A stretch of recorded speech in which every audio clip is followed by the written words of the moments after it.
impressionada com os projetos que você mostrou. Deu para ver muito que em São Paulo está muito em alta, né? Porque a maioria desses projetos que você mostrou é em São Paulo. E a gente vê também um ponto em comum é que quem estava usando esse sistema quer mostrar a madeira, né? Assim, deixa sempre os tetos aparentes e tudo. Aí a minha dúvida é, se a pessoa quiser usar o sistema estrutural, mas, por exemplo, em alguma parte não quiser mostrar, se eu quiser pintar o teto, tem que ter um tratamento especial, uma tinta especial. A tinta especial, com certeza, né? Assim, mas isso influencia na durabilidade se eu pintar, entendeu? Ótima pergunta. Realmente, quando a gente vê projeto em madeira, a maior parte fica à vista porque a madeira tem esse apelo estético, né? Mas é importante a gente pensar que, assim como todos os outros materiais, é um material estrutural. Então, você pode esconder, não tem problema algum. Os cuidados que a gente pede. Se você for aplicar uma pintura, que seja uma pintura que a madeira vá aderir. Então, vai ter que ser um produto especializado na madeira. Então, eu já vi obras que queriam pintar tudo de preto. Você pode pintar, mas tem que ser um stain próprio para madeira nesse tom. Ou, por exemplo, eu vou fazer um forro rebaixado de gesso, ou colocar qualquer outro forro. A gente não tem problema, só precisa saber que tipo de forro vai ser, para considerar a carga dele sobre o material, fazer fixações A se ele fixação diferenciada, no caso, né? Deve ser. seria, por exemplo, assim, vamos imaginar, eu tenho uma laje de madeira e eu vou fixar um forro de gesso. Você vai ter um perfil metálico parafusado na madeira e fixado no gesso. Tudo que é fixação para madeira acaba sendo mais simples, porque é fácil de você cortar, é fácil de você fixar. Então, é super possível. E quando ou, por exemplo, quero esconder um pilar, vou colocar um pilar entre paredes. Os cuidados são, quando um material encosta no outro, é impermeabilização. Então, vai esconder, ou vai alguma coisa que vai encostar nela, a gente pede para impermeabilizar a superfície. A peça, né? Isso. E outra coisa, na loja da Dengo, você disse, né, que a diferença de durabilidade e de aparência da madeira que está envelopada e a que não está envelopada. Vocês têm também uma diferença de durabilidade? Eu sei que você disse que tem uma diferença da manutenção, mas e a durabilidade? A durabilidade é para ser igual. Certo. Então, o que acontece? Uma madeira mais exposta, ela vai apresentar trincas e fissuras mais do que uma que está protegida por uma cápsula de vidro. O que a gente faz o cliente olhou essa fissura e ele acha que pode ser prejudicial estruturalmente. Aí ele chama a gente verifica, porque tem norma, né? O tamanho dessa fissura, se a fissura.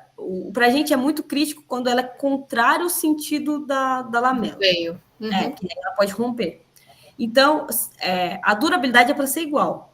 Mas como vai apresentar mais fissuras, a gente às vezes é mais acionado para verificar, isso aqui está tranquilo, isso aqui precisa de algum reforço ou não. É mais nesses aspectos, tá? Boa noite, né? Eu gostei muito, na verdade, da apresentação, porque inclusive eu estou querendo usar, né, madeira no meu projeto. Então, muito bom. Foi muito, muito enriquecedor, na verdade. Mas tenho duas questões. Eu vi que você mostrou muito MLC e CLT como uma vedação ou como um forro. Vocês já chegaram a fazer algum projeto que vocês usaram MLC e CLT como uma estrutura mista, assim, uma parte CLT, uma parte MLC de estrutura mesmo? Talvez acho que até foi a forma que eu falei que o CLT fica aparente como forro, mas todos os projetos que eu apresentei, ambos estão estruturais, tá? Quando ele é parede, às vezes ele é mais de vedação. Mas, por exemplo, a Dengo eles são 100% estrutural, né? Eles resistem à carga, são eles que trabalham para a estrutura funcionar. A residência da Pompeia, a gente tem a metálica sendo sistema de pórtico principal, mas a laje também está trabalhando estruturalmente, isso. Tá, mas minha questão é mais assim, se o CLT estava como estrutura de parede mesmo, não só como laje. Ah, ele sendo estrutura de parede? Isso. Nós temos alguns projetos, mas tem um que a gente está em fase de projeto e desenvolvimento para fabricação, que as paredes, a gente não tem pilar, a gente tem só as paredes de CLT fazendo estrutural e recebendo a cobertura. Não, essa é a minha dúvida. E a outra questão na realidade de vocês, está sendo realmente, aqui no Brasil, mais solicitado o MLC com o CLT de forro, porque vocês disseram que vocês desenvolvem os projetos, né? O arquiteto manda e vocês desenvolvem em cima disso. E o que é que está sendo mais desenvolvido? Assim? O que é que o mercado está pedindo mais? O mercado tem absorvido mais o MLC, sendo bem honesta, porque o CLT, a gente consegue viabilizar alguns projetos, mas ele ainda é um produto muito caro, ele acaba encarecendo a obra. Então, imagina assim, se eu tenho uma casa de 2 pavimentos, entre usar um sistema de pilar e viga, MLC, e um sistema de barroteamento com MLC e receber um painel wall, versus pilar e viga MLC e laje CLT, o cliente vai optar pelo barroteamento por causa de custo. Então, a gente consegue viabilizar muito mais o MLC com as alternativas, né, igual o painel wall que eu comentei, do que o CLT. Mas isso vai muito do porte de projeto que a gente trabalha. Então, por exemplo, assim, eu venho de um mercado, né, antes de entrar na Urban, de um mercado que atua muito no residencial. Residencial, comercial, às vezes industrial com galpões. São modelos de estruturas que pedem mais o MLC, trabalha mais o MLC, até mesmo para chegar num custo-benefício bom. Quando a gente começa a entrar, igual a Urban, que é voltada muito para grandes estruturas, sistema predial, com múltiplos pavimentos, aí você começa a perceber o uso bastante do CLT, porque ele pode até ser mais caro, mas a velocidade que você tem na obra, né, você vai com o içamento, coloca a placa e fechou. E a gente tem desenvolvido muito trabalho com CLT colaborante com o concreto. Então, isso algo que fora, né, no mercado mundial já tem acontecido muito, e nós estamos desenvolvendo no Brasil isso, porque você consegue diminuir a espessura do CLT e aumentar a resistência dele aplicando uma laje colaborante de concreto de 8 centímetros. Então, esses estudos têm surgido justamente para a gente impulsionar o produto. A gente consegue vencer 9 metros de vão com uma seção muito mais esbelta do que se fosse só a madeira sozinha. Então, são alternativas que a gente tem encontrado no mercado para viabilizar mais o uso do CLT. De qualquer forma, ela vai receber um contrapiso, né? Ela vai... Ana, a gente, assim, várias pessoas procuram para fazer projetos aqui em Natal, e uma das coisas que os arquitetos e engenheiros, até às vezes o proprietário mesmo, ele expõe a falta de mão de obra, sabe? Como vocês têm lidado com isso? Em São Paulo, imagino que vocês têm uma equipe para isso, mas quando vocês eventualmente vierem a atender outros estados onde não tem essa tradição de uso, como é que isso é resolvido? Tá, ótima pergunta.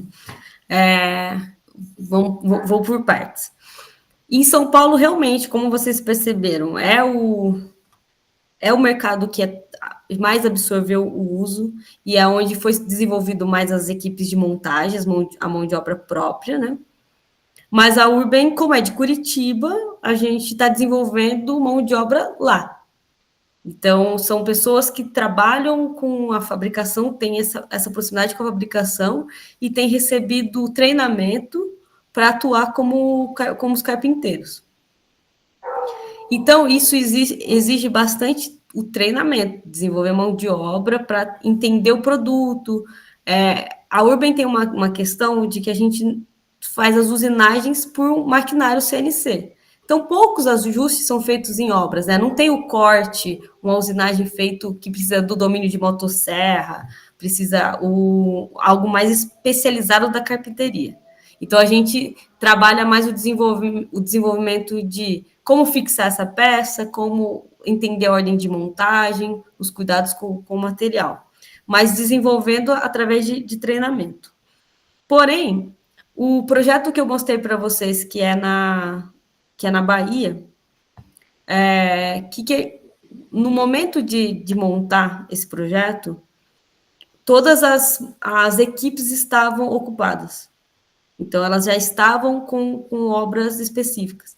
Então, o que a gente fez? Encontrou pessoas que já trabalham com madeira no Nordeste, porque se trabalha muito com madeira, mas diferente. E deu treinamento de como trabalhar com madeira engenheirada. Então, eu vejo como o maior desafio do mercado é a mão de obra. A mão de obra é o maior desafio, né? A mão de obra de execução de montagem e também de projeto, mas acho que muito mais de execução de montagem. Mas hoje a gente tem lidado dessa forma, desenvolvendo a partir de treinamentos e levando... você já tem o conhecimento da madeira, vamos só aperfeiçoar com as aplicações e cuidados da madeira engenheirada. O que você recomenda, Ana, para um arquiteto que não tem tanta experiência com madeira, o que ele precisa fazer para vir a projetar usando a madeira engenheirada? Uma boa pergunta. Eu vejo que o primeiro, assim, é a gente, às vezes, desconstruir o que a gente já tem de base do concreto e do aço. Tipo, tá aberto mesmo para aprender um novo material. E, assim, pesquisar. A gente tem muita literatura hoje que mostra... Acho que todas as empresas aqui no Brasil que trabalham com madeira, elas disponibilizam o material BIM deles, né, as famílias que usam, ou os cadernos de desenho técnico, o cuidado para isso, cuidado para aquilo, né? Então, eu vejo que é buscar essas informações, buscar essas empresas que já disponibilizam muito conteúdo. A gente tem empresa aqui no Brasil que tem até dentro do próprio site software que ajuda na viabilidade, mas é muito se preparar, buscar esse conhecimento e estar aberto para desconstruir mesmo a arquitetura, um pouco o conceito de construção que a gente tem e buscar essa nova alternativa. E a Fabi falou do livro dela, que eu acho que, assim, além de ser fundamental por trazer aspectos de engenharia, de análise, mas a gente entender a madeira, porque faz muita diferença a gente entender o produto, né? É um ser vivo, é um ser natural, que ele trabalha, ele, tipo assim, a gente não controla ele 100%, a gente pode tentar, mas ele vai agir conforme aquele lote, aquele talhão, o jeito que ele foi plantado. Então, acho que conhecer sobre madeira também ajuda bastante a ter essa mais familiaridade ali na hora de projetar. Então, acho que eu diria isso, é desconstruir para construir. Você falou agora que está trabalhando muito na madeira com concreto, você mostrou madeira com metal. Tem algum material que não é indicado fazer o híbrido, assim, em termos de estrutura, até de vedação, não sei? Olha, acho que eu não diria que... Não diria nenhum material que não é indicado. Algo que não é muito interessante fazer é, por exemplo, assim, usar elementos muito pesados descarregando na madeira. Então, por exemplo, se eu tenho uma casa de 2 pavimentos, as paredes do segundo, eu evitaria usar alvenaria, porque é muita carga descarregando na madeira. Então, você vai ter que ter muito volume para vencer. Ou, por exemplo, usar o inverso, tipo assim, eu faço uma estrutura, pilar e viga de madeira e coloco uma laje de concreto. sozinha. Então, são essas coisas que a gente não indica por ordem de grandeza. Sempre pensar assim, o material mais pesado, mais leve, descarregando no mais pesado. Mas não que não usaria isso, não usaria aquilo, não tem, esse material não pode. É mais assim combinações mesmo de materiais pelos seus pesos, pelos seus usos.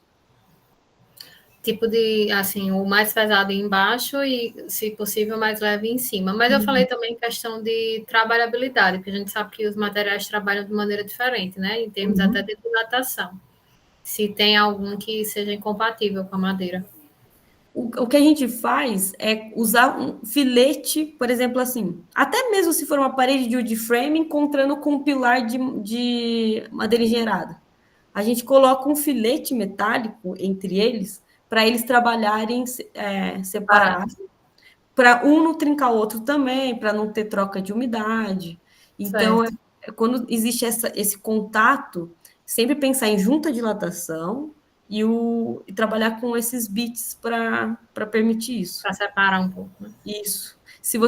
Quando você tiver a oportunidade de conhecer a Dengo tem uma parede que é bem legal, ela é parede de wood frame numa parte, e dá para ver o bit com esse perfil metálico separando, ele faz como se fosse um contorno mesmo do pilar e da viga para essa parede, porque eles trabalham diferente.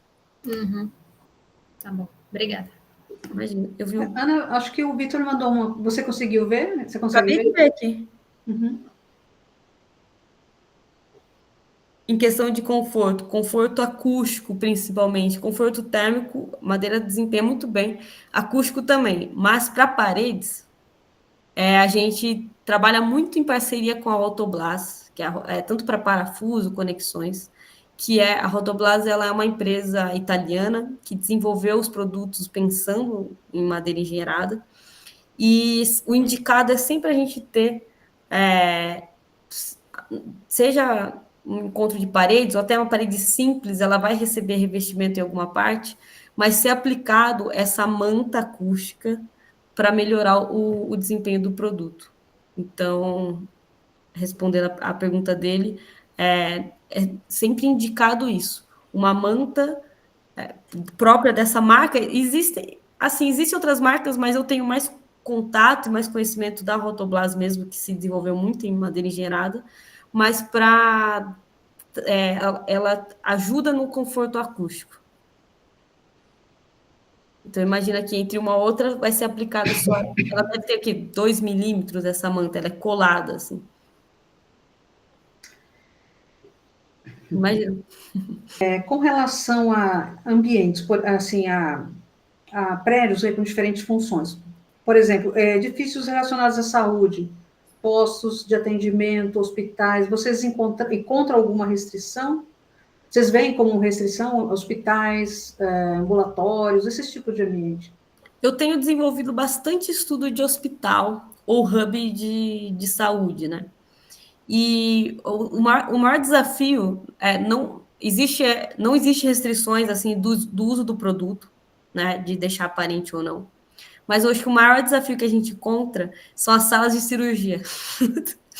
Que elas precisam de um vão livre muito grande. Então, eu já peguei projeto que tinha que ter 11 por 11. E aí, 11 por 11 na madeira, eu vou ter uma viga para mais de metro. Só que aí tem limitado o pé direito. Então, a gente começa nesses embates mais do layout necessário para atender o hospital ou o ambiente de saúde em pontos específicos e resolver dentro do limite de gabarito, limite de pé direito. É mais nesse ponto. E toda obra, em grande escala, com uso e ocupação de muitas pessoas, sempre necessário analisar incêndio. Então, a norma pede análise de 60 minutos, né? Algumas até de 90, mas hoje a gente tem uma normativa que segue ali por 60 minutos. O que significa? A nossa estrutura tem que resistir a uma evacuação em 60 minutos. Então, a gente tem que fazer toda a análise se aquela seção, em uma situação de incêndio, ela vai queimar e ela vai né, criar uma capa de carbonização, se a seção que ficar interna resiste. Então, isso acaba sempre aumentando um pouco a volumetria do projeto. Então, o que seria um pilar de 20 por 20 vai passar a ser 25 por 25, por exemplo, tá? Tô dando um chute, assim, uma coisa só para ilustrar. Então, é mais isso, questões de projeto mesmo, de layout, que precisa de muito espaço, muito vão, e acaba exigindo mais das peças, e incêndio. Eu vou fazer outra pergunta, gente. Manda ver. Ana, eu sei que você já está envolvida com madeira, sua formação foi em madeira, e você tem aqui a oportunidade de estar trabalhando nesse ramo industrialmente. Uhum. Como você mesmo comentou, é um ambiente atual muito favorável, né? Principalmente depois da pandemia, né? E que há um tempo atrás não era assim, nunca a gente imaginar que isso ia acontecer de uma forma tão abreviada, ainda que nós estejamos em desvantagem em muitos países, né? Sim. Inclusive nossos vizinhos aqui, o Chile, é maravilhoso com relação à madeira. O Uruguai. É demais, né? Lindo, gente. Vocês verem a arquitetura chilena, fantástica. E eu queria te perguntar, como você vê o Brasil e essa relação com a madeira engenheirada? Como que você vê esse crescimento? Onde vai se dar maior? Você acha que vai chegar em todos os cantos e rincões do Brasil? Como é que você vê isso? Tá, é uma ótima pergunta. E realmente eu respondo como Ana, tá? A gente sabe que é um mercado que ele vai continuar crescendo, mas como todo mercado, ele começa a estagnar, né? A gente não, eu acredito muito nisso, que nós não vamos ser para todos, porque sempre vai ser um material e um produto caro. Então, com que a gente precisa contar? Muito com obras públicas ou públicas privadas, né? O governo incentivar o uso da madeira. Aí sim pode ser que a gente comece a ver uma transformação nas arquiteturas de todos os estados para usar esse material. Enquanto isso não acontecer, ainda vai ser poucos usando a madeira. Então, vai ficar ali concentrado na classe alta, que hoje a maior parte das nossas obras acabam sendo privadas para a classe alta, mas um trabalho que a gente tem feito é mostrar para a parte pública, né, para as obras públicas, utilizar do material para a gente ter uma transformação da arquitetura. Porque eu não acredito que, se não for dessa forma, a gente vai chegar em todo mundo, porque não vai chegar. É um material caro, não por ser feito de madeira, mas é adesivo que é importado, conexões que são muito específicas, né? Eu falei, é uma marca italiana que trabalha e desenvolveu esse estudo e a gente usa. Então, a gente depende muito do exterior, né? Então, a minha opinião é essa, assim, que é um mercado que vai crescer, vai ser buscado como alternativa, está brilhando aos olhos por questões ambientais, que, claro, com suas ressalvas, né, não é o salvador da pátria, a gente tem que ter todo um cuidado com o uso dessas florestas. Então, é uma alternativa, está chamando a atenção pelas questões ambientais, porém, tem o entrave do custo elevado e que ainda fica ali num ciclo muito pequeno, né? Que realmente, na minha opinião, para expandir é só mudando obra pública, licitação, vantagem de construção. Me chamou a atenção há pouco tempo, quando eu estava num evento lá nos Estados Unidos, e uma brasileira, quando eu terminei de apresentar, né, o cenário da madeira engenheirada no Brasil, e ela veio me perguntar se no Brasil estava tendo algum incentivo, né, para que, de repente, as palavras dela, de repente, o interesse do Brasil em madeira engenheirada. Uhum. Aí que eu fui parar para pensar, para te falar bem a verdade. Aí eu disse, não tem nenhum incentivo, nem de governo, de nada para construir nada, né? E elas assim, e de onde vem esse interesse, né? E a única resposta que eu tive a ela foi assim, é o apelo da sustentabilidade, que está batendo na porta aí de todo mundo, né? E depois que ela me fez essa pergunta, que eu fui ver, vamos dizer, acho que a primeira fábrica de CLT aqui no Brasil foi de 2012. Então, 10 anos, 12 anos, né, para cá. Então, é que o Brasil vai em passos muito lentos no desenvolvimento das coisas. Mas eu acredito que a mudança que a gente começou a ver realmente foi justamente isso que você falou depois. Deixou de ter casas particulares, né, e passou para outro patamar, né, de obras públicas, escolas, retrofit, né, de museus. Aqui a gente tem a Pina Contemporânea no retrofit, né?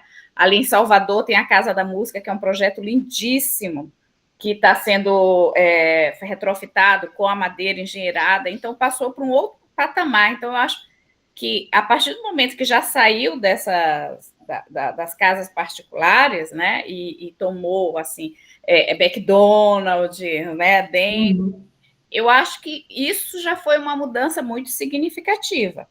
Mas como você disse, eu acredito que nunca vai chegar a um custo competitivo, por exemplo, para uma HIS. Exato. Isso, a madeira engenheirada, eu acho que não chega, porque é um sistema muito industrializado que, vamos dizer assim, o investimento de produção e de tudo é caro. Né, pela qualidade final em que tem, né? Mas eu também, uma coisa que eu digo muito quando eu falo disso, que a primeira coisa que quando a gente dá palestra é, mas quanto é? Né? Quanto é? Né? É a primeira pergunta, né? E a gente sabe que na obra é o que vai fazer você decidir entre um sistema construtivo e outro, né?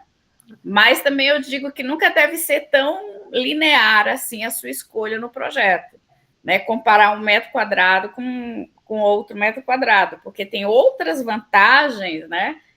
Além também da sustentabilidade, né? Para você tomar essa decisão, né? Que vale a pena você levantar aí na sua listinha aí de possibilidades. Sim, mas continua sendo claro. Eu acredito assim que possa até chegar ainda na classe média alta, né? Mas o fato dela estar presente em obras públicas, eu acho que chama muito mais atenção aí em outras vertentes aí. Eu acredito bastante que é o caminho para a gente... Incentivos fiscais, eu acho importante, do governo. Conhecer, né? o material, né? Exatamente. Ter a oportunidade de entrar em museus, prédios, e que são feitos de madeira engenheirada. É a parte Mas, aí só para eu finalizar desse assunto, é interessante quando a gente fala do contexto histórico, porque eu vim, sim, de uma faculdade que é voltada para madeira, mas quando eu apresento para os meus professores o que a gente faz, eles, tipo assim, eles ficam, assim, admirados, e é um mundo que nem eles imaginavam, né? A gente sonhava ali com uma construção um pouco mais avançada com madeira, mas o que a gente já tem feito já é história, né? A gente já tem feito muita história. E é interessante que eles, tipo assim, às vezes eles ficam surpresos demais. Eu fico assim, mas vocês são da madeira, vocês são os primeiros a saber disso, mas não era uma coisa muito palpável, né? A gente tem... acho que todo mundo que abraçou a madeira, que trabalha com estruturas de madeira, está fazendo parte da transformação da história. Assim. A gente está vendo ao vivo ela se transformando. Então, verdade. Sempre uma surpresa. Porque também não tem a necessidade de ser só madeira, né? Ela pode estar aliada a outro sistema construtivo também, né? O híbrido é maravilhoso, eu sou super a favor do sistema híbrido. Eu já falei demais. Sim. Não, fique à vontade. Eu tenho mais uma pergunta, já que eu vou perguntar em nome do quinto período. Isso.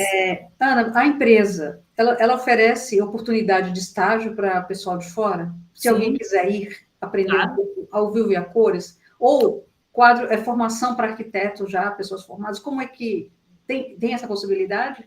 Super tem. A gente não limita da onde vai contratar, né? Então, a Urban, ela tem a fábrica em Curitiba. Então, eu fico em São Paulo, né? Porque eu atuo junto com o comercial. Então, eu trabalho em São Paulo, a gente trabalha em casa. Aí vai para a fábrica às vezes. Então, a gente tem a equipe de engenharia, produção, fabricação, montagem em Curitiba e o comercial em São Paulo, trabalhando de casa. Então, vagas que são abertas para trabalho presencial em Curitiba. Pode ser da onde for, se tiver vontade de... tem o lance da mudança, né? Mas eu tenho muitos amigos que vieram do Nordeste para cá para trabalhar com madeira. E também, quando é vaga do comercial, a gente, tanto para arquitetura, para engenharia, para marketing, o marketing também fica para cá, né? A gente abre e aí todo o treinamento, todo o trabalho é feito à distância. Mas nós não temos isso de segregar, não. A nossa ideia é cada vez mais ser diverso e trazer todas as culturas para trabalhar com a gente. Nós temos esse problema, sabe, Ana, do transporte, que eu acho que vai encarecer o produto um pouco mais, né? E a gente sabe que a produção, a fábrica, ela tem que estar próxima das florestas plantadas, né? E nós nunca vamos ter isso aqui. Não quero ser pessimista, mas o nosso solo, nosso clima de Caatinga, ele não permite isso aqui, né? Então, sempre a madeira vai ter que... Assim como Minas tem muita fabricação, né, muitas construções e aço, porque o minério está lá, né? E, eventualmente, quando certamente algum de vocês vai fazer projeto em madeira engenheirada, vai ter que recorrer aos estados que tem, né, no Brasil que fazem isso, certo? Então, é positivo, sabe, a mensagem que fica, né, e eu fico muito, como eu comentei, muito orgulhosa de ver, muito orgulhosa de ver o estágio atual que nós estamos, né, precisamos ainda mais, mas depende muito dos arquitetos para projetar. Por favor, a palavra é toda sua. Obrigada. Eu queria agradecer pela oportunidade. Eu amo falar. A Fabi sabe, ela me chama, eu adoro fazer isso. Quando o Yuri e a Ana Belisário comentaram, eu falei assim, eu vou então, eu falo. Eu gosto muito disso, então eu fico disponível mesmo para quem quiser conversar, querer tirar dúvida, querer trocar figurinha, que eu acho ótimo. A Edna falou algo que realmente eu acredito nisso, que muito do meu trabalho e o trabalho de quem acredita na madeira é integrado e alinhado com a arquitetura, assim. Então, a gente depende de vocês abraçando a ideia, querendo trabalhar com o material, querendo investir nisso para que a gente veja mais ainda essa transformação visual, né? Então, a hora que você me falou, veio na minha cabeça, é exatamente isso. São os arquitetos, as arquitetas que vão impulsionar isso. Então, fazer vocês acreditarem, gostarem, um pouquinho que seja do nosso trabalho, para mim, é um grande presente. Então, é isso, eu queria agradecer, foi muito bom para mim também, conhecer vocês, ter essa troca. Adorei que a professora Fabi participou. Muito legal. Parece um anjo da guarda, ela. E adorei te conhecer, Edna. A apresentação ela foi gravada, tá? Eu havia interrompido depois da apresentação da Ana, mas eu falei, vou deixar os comentários, então tudo foi gravado, são 2 partes. Se alguém tiver interesse, é só mandar uma mensagem que eu encaminho pessoalmente, tá? Tá certo? E eu quero agradecer a Ana e a Uben, né, pela apresentação. Eu espero que tenha, assim, ampliado ainda mais o conhecimento da madeira. Né? E como a Ana falou, ela está disponível, eu passo o contato também dela, vocês pedindo, né, através do contato, eu também encaminho, tá bom? Muito prazer revê-la, professora Fabiana, e a vocês todos. Fiquei muito feliz que a Ana está aí falando do Nordeste aí, adorei. Muito bom. Tá? Um abraço a todos, e a gente encerra por aqui, tá bom? E boa semana para todos.